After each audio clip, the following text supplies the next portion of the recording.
정체성은 중요한 내면적인 요소입니다. 누구나 자신의 정체성을 따라서 삶의 방향을 결정하고 또 행동하기 때문입니다. 만약에 이 정체성이 확실하지 않으면 삶의 목적이나 의욕을 쉽게 잃어버리게 되고요, 상황과 환경 또는 세상에 휘둘림을 당하는 삶을 살아갈 수밖에 없습니다. 특별히 영적 전쟁의 승리를 이루고 하나님의 영광을 나타내고자 하는 그리스도인들에게는 무엇보다도 중요한 것이 바로 정체성을 확실히 하는 것이다 라고 할 수 있습니다. 그래서 에덴 동산에서 첫사람 아담이 범죄한 후에 하나님을 두려워하여 숨었을 때 하나님께서 그를 찾아와 하신 첫 번째 질문이 아담아, 네가 어디 있느냐? 하나님이 지금 어디 있는지를 몰라서 물어보시는 것이 아니라 너의 정체성을 좀 확인해 봐라. 너 지금 위치가 어디냐? 라고 하시는 질문이었습니다. 지난 주간 때에 우리 불순종을 회개하는 요나 선자를 통해서 우리 하나님께서 이제 새 역사를 이루시려고 할 때에도 먼저 요나에게 정체성을 확인하는 질문들을 하시죠. 재앙이 누구 때문이냐? 나 때문입니다. 너의 생업이 뭐냐? 선지자입니다. 네가 어디서 왔느냐? 이스라엘 땅 요바로부터 왔습니다. 내 나라가 어디이며 어느 민족에게 속하였느냐? 저는 하나님이 택한 히브리 민족입니다. 여러분, 정체성이 하나님의 역사에 있어서 이렇게 중요하기 때문에 성경은요, 모든 그리스도인들이 가져야 할 정체성을 분명하게 말씀하십니다. 오늘 본문 9절을 다 같이 한번 읽어봅니다. 그러나 너희는 택하신 족속이요 왕같은 제사장들이요 거룩한 나라요 그의 소유가 된 백성이니 이는 너희를 어두운 데서 불러내어 그의 기이한 빛에 들어가게 하시니에 아름다운 덕을 선포하게 하려 하심이라. 아멘. 베드로가 전하고 있는 이 말씀은 출애굽기 19장에 근거한 말씀입니다. 이스라엘이 애굽에서 약 430년 동안 노예 생활로부터의 탈출한 지 3개월이 될 때에 시내 광야에 이르게 되었고요, 하나님은 모세를 따로 시내산으로 부르셨습니다. 지금 모세 입장에서 보면 두 번째 하나님 앞에 그 산에서 서는 거죠. 첫 번째가 바로 가시나무 불꽃 가운데 하나님을 만나는 것이었습니다.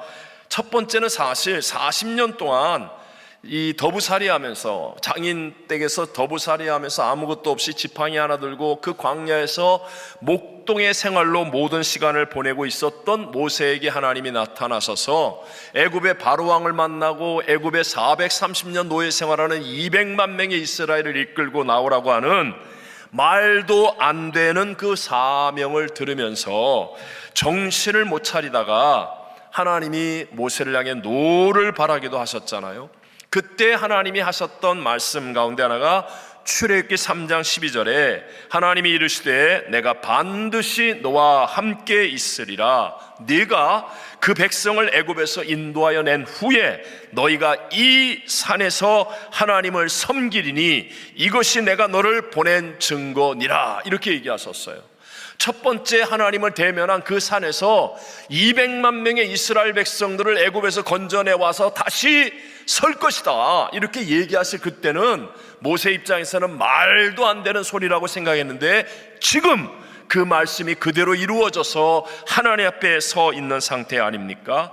그때 이제 다시 하나님이 정말 중요한 말씀을 모세를 통해 주십니다. 출애굽기 19장 5절과 6절을 읽어보겠습니다. 세계가 다 내게 속하였나니 너희가 내 말을 잘 듣고 지키면 너희는 모든 민족 중에서 내 소유가 되겠고 너희가 내게 대하여 제사장 나라가 되며 거룩한 백성이 되리라. 너는 이 말을 이스라엘 자손에게 전할지니라. 아멘. 정말 중요한 정체성에 대한 말씀을 확실하게 주시고, 그리고 난 다음 20장부터 하나님의 십계명도 주시고 그 위에 출애굽기를 통하여 모든 율례와 법도들을 말씀하여 주십니다. 그래서 많은 학자들과 목회자들 가운데는요, 이 출애굽기 19장에 나오는 정체성에 대한 말씀이 이후의 모든 계명을 순종하는 데 가장 중요한 말씀이기 때문에 이 출애굽기 19장의 말씀이 성경에서 가장 중요하다라고까지 강조하는 사람들도 있습니다. 여러분, 이때 이스라엘의 모습은 어떠했겠습니까? 430년 동안 살던 애굽을 허겁지겁 급하게 떠난 피난민들의 모습이었습니다. 조금 전까지도 먹을 것과 마실 것이 없어서 원망하고 불평했었던 사람들입니다. 200만 명이나 되는 백성들을 위한 어떤 조직과 제도도 준비하지 못하여서 모세의 장인이며 미디안의 제사장인 이드로에게 충고를 받아야 할 형편이었습니다. 여러분, 200만 명이 200명이 아닙니다. 2000명이 아닙니다.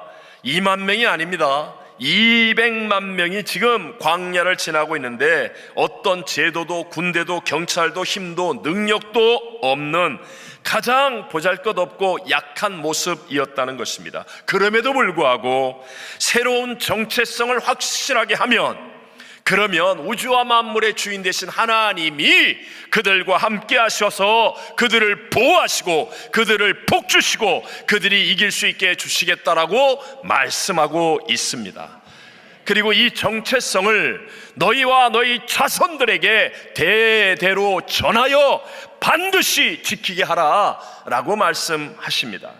자, 동일한 말씀을 오늘 본문에 기록하고 있는 베드로, 물론 약간의 순서는 좀 틀렸지만, 세 가지 정체성의 순서는 다르지만 그건 중요한 것이 아니고, 여러분, 이 베드로도 원래 어떤 사람입니까? 갈릴리 바다 촌동네에서 고기잡이하는, 쉽게 말하면 보잘것없는 한 사람에 불과했었습니다. 더군다나 빈 그물로 빈 배 속에 있었을 때 주님이 어느 날 찾아오십니다.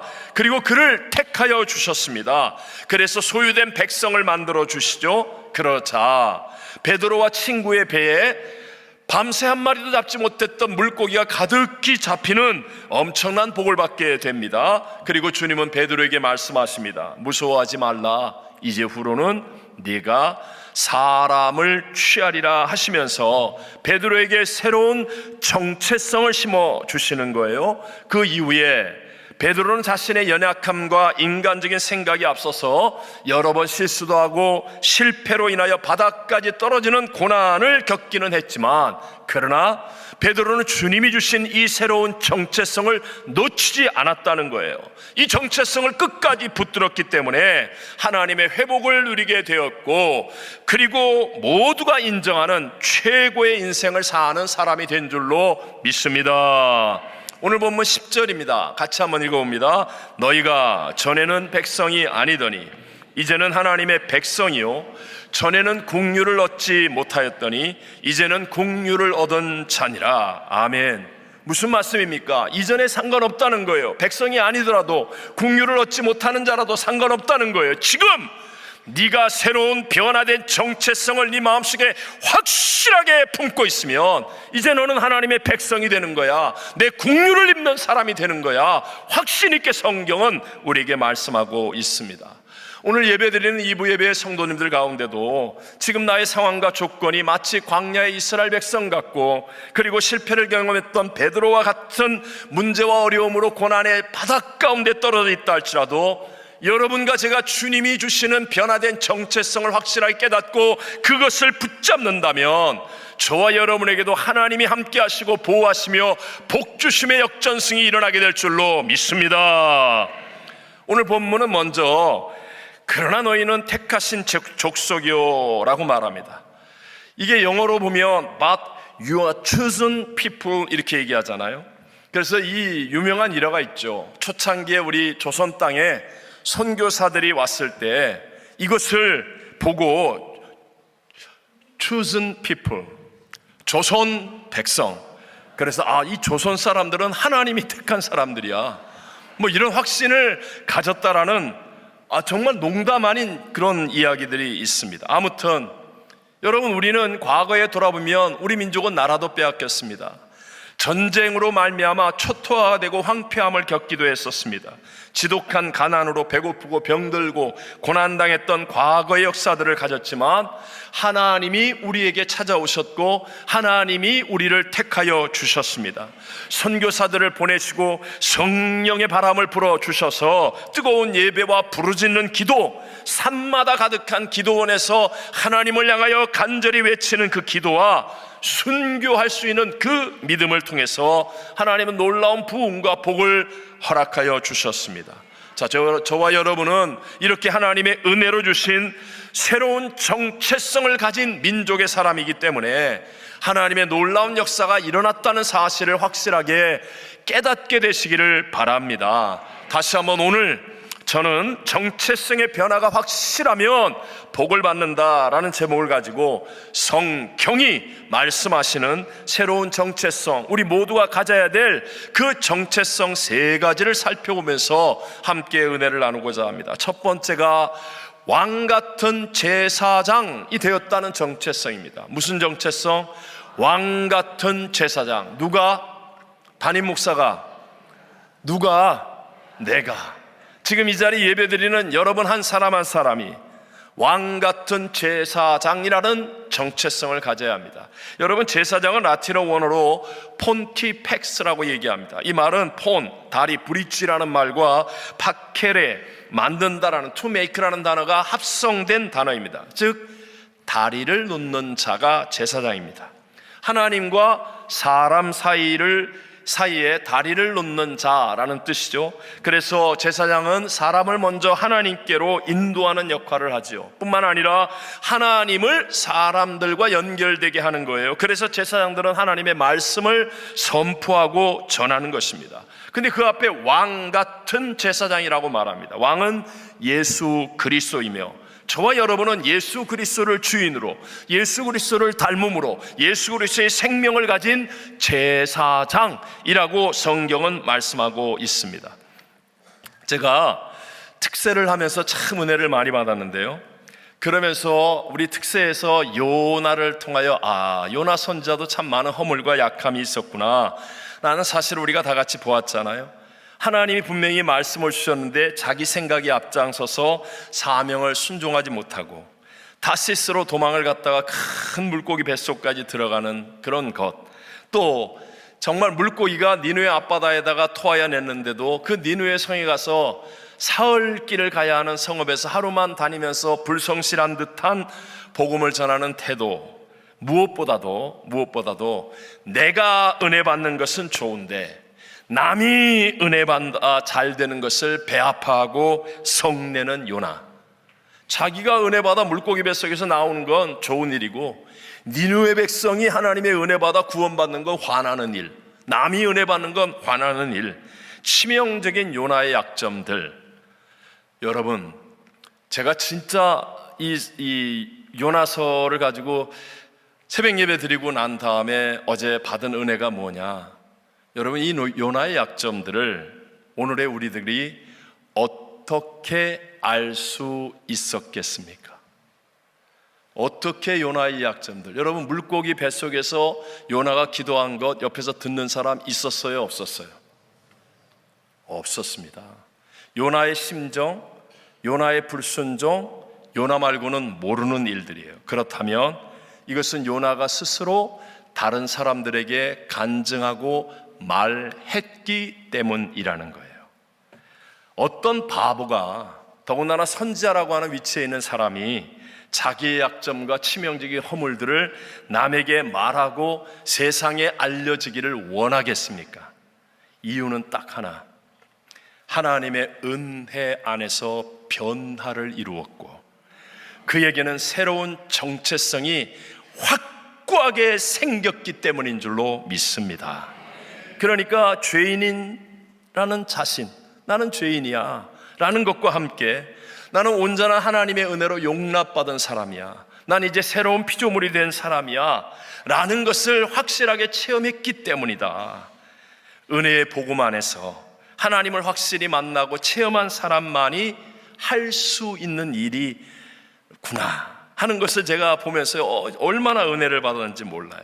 여러분, 은혜의 복음이 요나같이 고집 세고 엉뚱한 사람을 변화시킬 수 있다면 오늘 이 시간 저와 여러분도 변화시킬 수 있다는 것을 믿게 되시기를 바랍니다. 그래서 여러분이 정말 복음을 믿는 믿음 안에서 예수님이 나를 왕같은 제사장이라고 부르셨어 라고 여러분이 믿으면요, 내가 하는 게 아니에요. 우리 주님의 능력이 내 안에 임하여서 우리가 그렇게 변화된 축복의 삶을 살아갈 수 있게 될 줄로 믿습니다. 두 번째 변화된 정체성이 거룩한 나라라고 말합니다. 뭐라고요, 여러분? 거룩한 나라. 첫 번째가 뭐라고 그랬어요? 왕같은 제사장. 두 번째가 뭐예요? 거룩한 나라. 여기서 거룩이란 말은 구별되었다라는 뜻이죠. 성도를 세인트, 구별되었다라고 말하는 것과 같습니다. 우리는 세상과 같지 않습니다. 일반적인 사람과 달라야 한다는 거죠. 그런데 이 구별, 이것은 구분, 차별이 아니에요. 하나님이 구별하신 목적 때문에 구별된 것이다 라는 거예요. 무슨 말이냐? 우리에게는 거룩의 제일 중요한 의미가 쓰임받음에 있습니다. 무엇에 있다고요? 쓰임받음. 그러니까 우리가 그냥 똑같이 밥을 먹고 똑같이 잠을 자고 똑같은 직장에서 일하고 똑같은 삶을 사는데도 불구하고 하나님의 목적과 사명을 위해 쓰임받는 사람이 되어지면 그 사람을 향하여 하나님은 거룩한 나라다라고 말씀하고 계신 거예요. 이렇게 한번 생각해 보실래요? 국가 대표 선수가 될 정도의 운동선수로 한번 생각해 보십시오.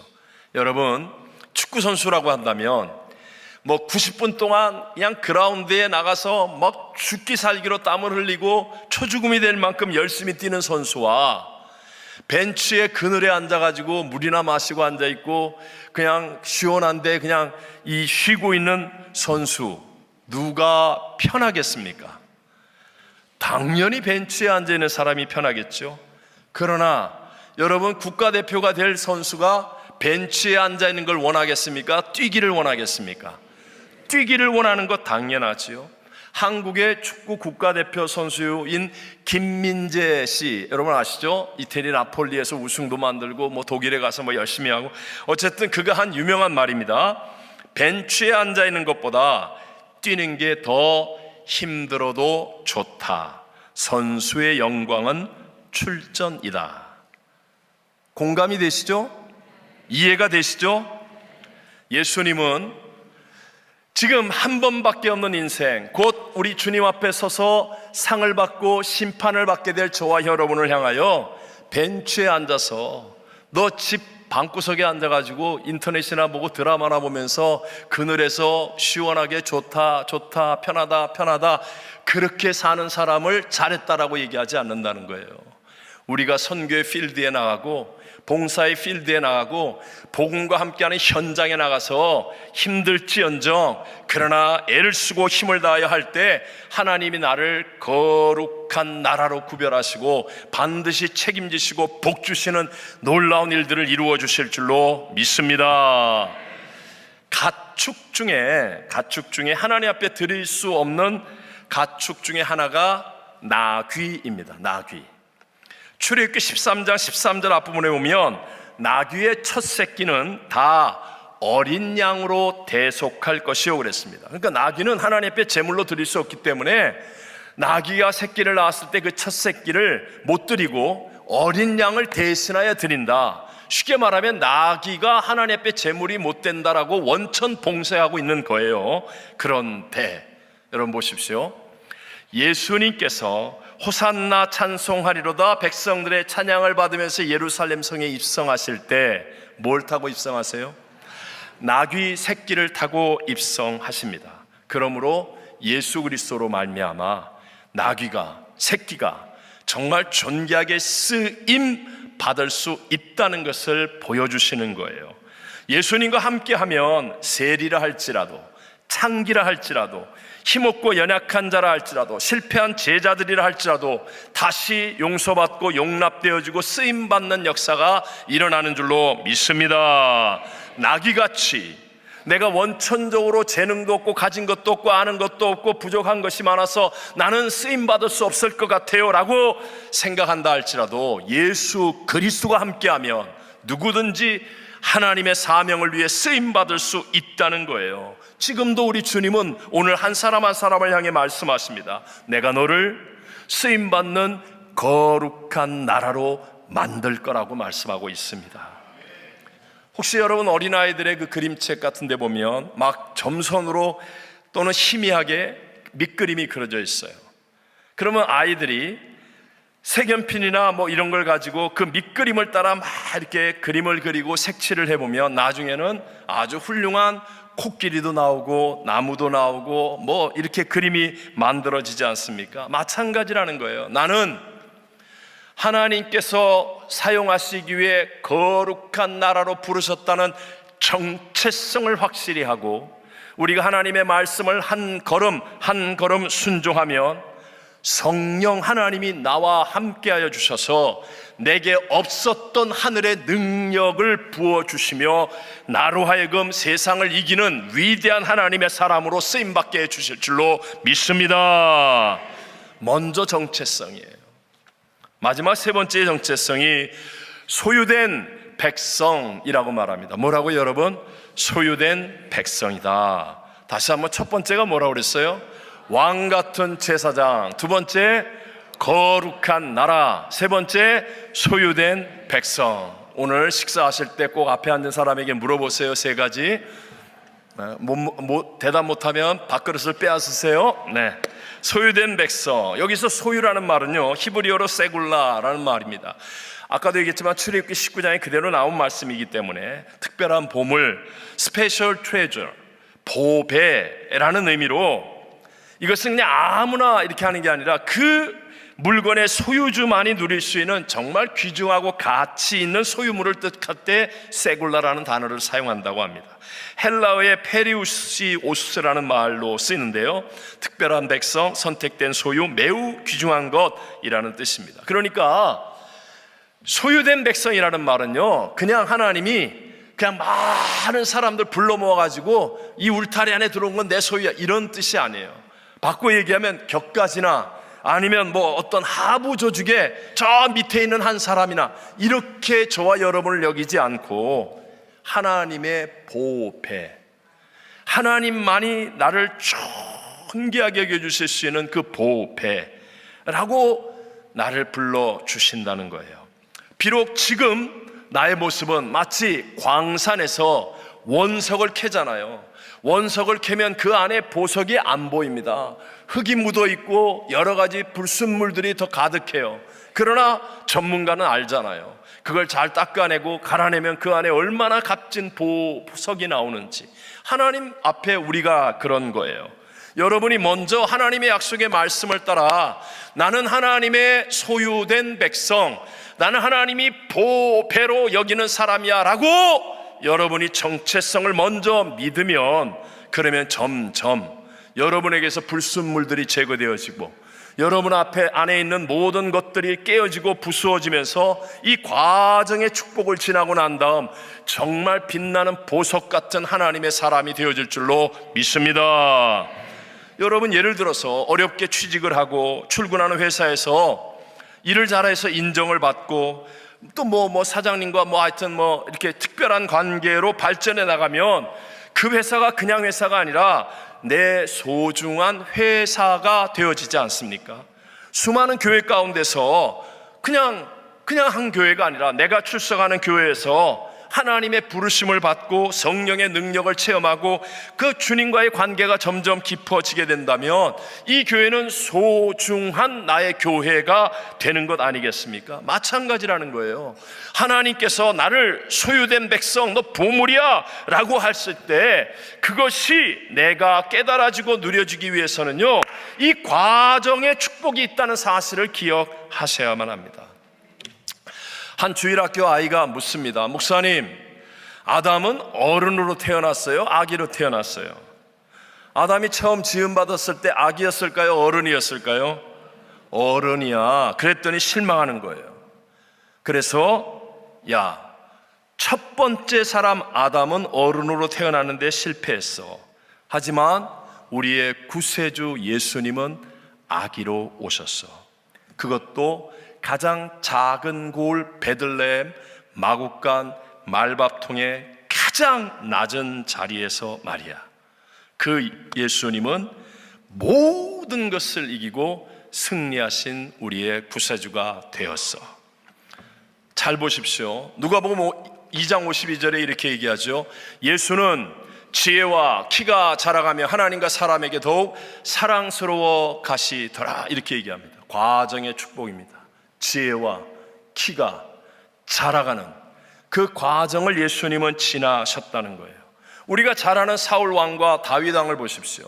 사실은 둘 다 동시대의 사람과 같습니다. 동일한 백성들, 동일한 상황과 환경을 처한 사람들입니다. 근데 사울 왕은 처참하게 실패하고 다윗 왕은 만성천자와 같이 성공한 사람이 됩니다. 이유가 무엇입니까? 광야라고 하는 과정의 축복이 있었느냐 없었느냐. 사울 왕에게는 광야라고 하는 과정의 축복이 없었어요. 한순간에 왕이 되어버렸습니다. 그러니까 그냥 어떤 문제만 다가와도 그냥 쉽게 포기하고 무너지고 불순종하고 박살이 나는 거예요. 하지만 다윗은 광야라고 하는 과정을 지났습니다. 그러니까 깊이와 넓이와 높이와 크기가 다른 거예요. 어떤 어려움이 와도 견뎌내고 극복하고 하나님께 영광 돌리고 마음을 지키고, 그래서 결국은 만성천자와 같이 존귀한 승리자가 된 줄로 믿습니다. 하나님은 저와 여러분을 보배로 부르셨습니다. 이건 변하지 않습니다. 하지만 마치 어린 아이 때 부른 것과 같아요. 나의 믿음은 어린 아이 같을 수 있다는 거예요. 또 하나님은 나를 보배라고 택하셨지만 우리는 흙이 덮여있고 온갖 불순물이 가득한 원석과 같을 수도 있다는 거예요. 그래서 우리는 반드시 과정을 지나야 됩니다. 하나님 우리에게 축복하실 때도 언제나 그냥 금방 먹을 수 있는 열매로 주시는 경우는 없습니다. 하나님이 우리를 축복하실 때 언제나 먼저 씨로 주십니다. 말씀의 씨가 내게 임하고, 그래서 이 말씀으로 인하여 믿음이 되면, 그러면 어느 날 내 믿음대로 될지어다. 언제나 씨로 주세요. 씨는 아주 작습니다. 씨는 다 비슷비슷해 보입니다. 하지만 그 안에 생명이 있습니다. 그래서 그것을 심고 믿음으로 물주고 믿음으로 가꾸면 이 씨를 통하여 어떤 사람은 믿음으로 대하지 않아서 씨가 비실비실하다가 없어져 버리겠지만, 그러나 풍성한 열매를 맺는, 그래서 정말 나는 하나님의 보배로운 소유된 백성이구나 깨닫는 복을 누리게 될 줄로 믿습니다.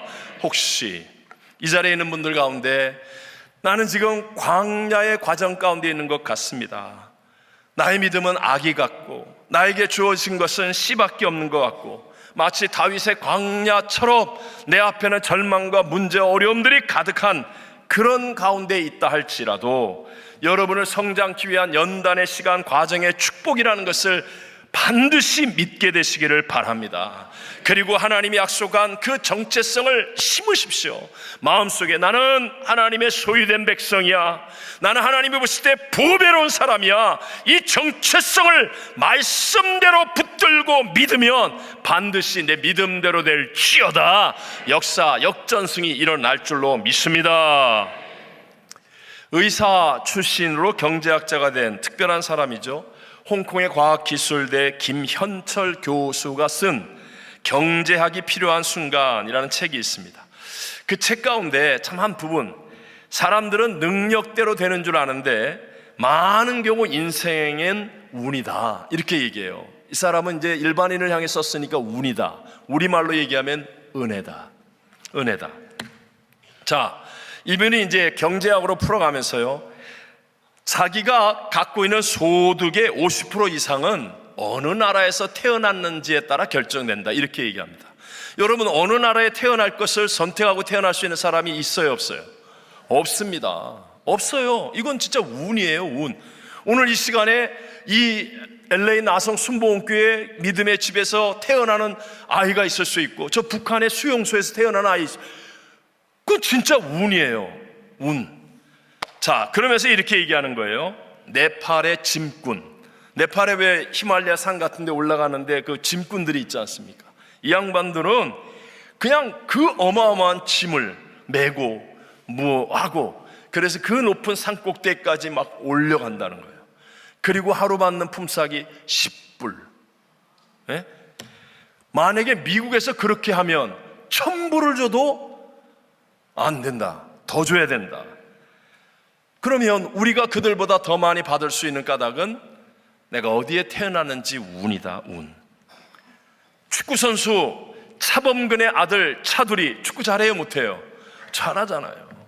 또 농구선수 허재의 아들 허훈 농구 잘해요, 못해요? 잘하잖아요. 이종범 선수의 아들 이정우 야구 잘해요, 못해요? 잘하잖아요. 내가 백날 배트를 흔들어 봐요. 내가 이정우 같이 할 수 있나? 왜요? DNA가 다르요. DNA 때문에, 아버지의 DNA, 부모님의 DNA 때문에. 그렇다면 저와 여러분은 하나님이신 예수님의 DNA를 포기하겠습니까? 여러분, 최고의 DNA가 뭐라고 생각하십니까? 하나님이신 예수 그리스도의 DNA를 우리에게 주시겠다고 말씀하지 않습니까? 고린도후서 5장 17절에 그런즉 누구든지 어디에 있으면, 그리스도 안에 있으면 어떻다고요? 새로운 피조물이라. 이전 것은 지나갔으니 보라, 새 것이 되었도다. 예수 그리스도의 DNA로 새로운 정체성을 가질 수 있다. 문제는 이제 우리의 선택입니다. 우리가 여전히 옛사람을 따라가고 세상의 잔머리를 따라가고 인간에게 익숙한 것들을 따라가면, 그렇다면 예수님의 새 DNA는 나에게 아무 하나님의 역사를 이루지 못할지도 모릅니다. 하지만 우리가 예수 그리스도로 말미암은 새로운 정체성, 이 변화된 정체성을 확실하게 붙잡고 나는 왕같은 제사장이야, 나는 거룩한 나라야, 나는 그의 소유된 백성이야, 이 정체성을 확실히 한다면 반드시 하나님의 역사는 따라오게 되고 성령의 능력으로 우리 모두가 승리하는 자리에 있게 될 줄로 믿습니다.